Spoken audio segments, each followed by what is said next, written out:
All right, here we have our next example.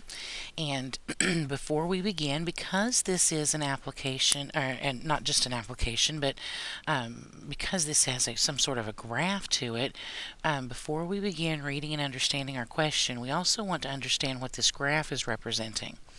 So this says almost 1/3 of all television owners own a TiVo or some other DVR recording device. The circle graph below shows how the owners of this device have changed their television viewing time. Use this information to work the next problems. Okay, so here we have our graph, this nice circle graph here, and it's been broken up into parts. So this evidently the question that was asked said, do you watch more or less TV now than now that you have this device? There were 1,000 people that were surveyed. This tells us the total number of people that were asked this question. Well, and then this pie chart is representing how many answered in each way. 1/2 the people said somewhat more. 1/10 the people said much more. 1/10 the people said much less. 1/20 said they don't know. And 1/4 said somewhat less. Okay, so now that we have that, let's go through and answer our question. Our question says, which response was given by the greatest number of people? Well, looking at this graph, it looks like the largest section of this would be the somewhat more. So evidently, the people who answered somewhat more were the largest group. Now it says, how many gave this response? Well, let's think about what this 1/2 is saying.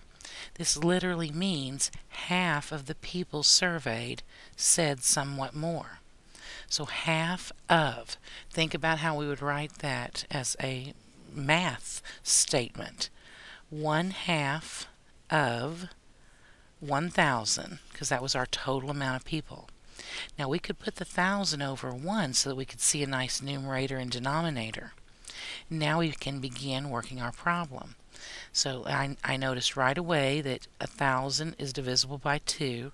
So 2 goes into 2 one time, and 2 goes into 1,000 500 times. So when we multiply straight across, we would have 1 times 500 is 500, and on the bottom 1 times 1. We don't really have to write 1 on the bottom. It's not necessary. So we could just leave it as 500 people.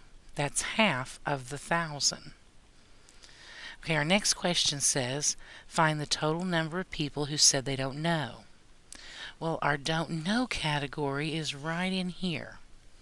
So that's 1/20 of the people in this survey said they didn't know. Well, that's 1/20 of how many people again? Well, if you remember, there were 1,000 people surveyed. So we want to know what is 1/20 of 1,000. And again, we can put that over 1 so we can see the nice numerator and denominator. And here, 20 goes into 20 one time, and 20 goes into 1,000 50 times. So now as we're multiplying, 1 times 50 would be 50. 1 times 1 would be 1, and we do not have to write the 1 in the denominator. So it looks like 50 people out of the 1,000, which would be 1/20, said that they watch their TV. They don't know whether they watch more or less.